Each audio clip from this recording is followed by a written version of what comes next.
तर मित्रांनो, काल एक रिसेप्शन होतं माझ्या एका कझिनचं, मुंबईला होतं. आणि मग आज माझ्या दुसऱ्या एका कझिनचा 50वा वाढदिवस आहे मुंबईला. आणि तेवढ्यात मला महाबळेश्वरची एक दुपारची शोची इन्क्वायरी होती. तर मग असं असताना मला जर प्रवास करायचा आहे तर मग कोणाकडे जायचं.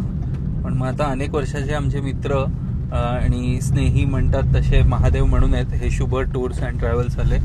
तर महादेव आमच्या इतके विश्वासाचे आहेत आणि त्यांचे सगळे ड्रायव्हर्स पण इतक्या विश्वासाचे आहेत की मग असा सगळा प्रवास असताना माझ्या डोक्यात एकच विचार आला. मी बोललो आपण जरा महादेवांकडनं मागणी करू. आणि मग त्यांनी सांगितले अरे काय टेन्शन नाही, गाडी लगेच अवेलेबल होईल. आणि त्यांनी गाडी अवेलेबल करून दिली. आता ह्यांची खासियत अशी आहे की ह्यांचे ड्रायव्हर्स खूप व्यवस्थित असतात, एकदम शांतपणे गाडी चालवतात, उगाच धसमुसळेपणा करत नाही.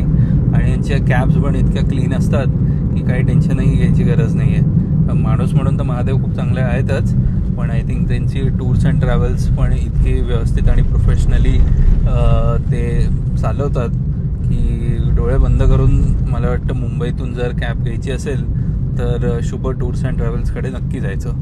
Thank you Mahadev. Bye bye, have a nice day.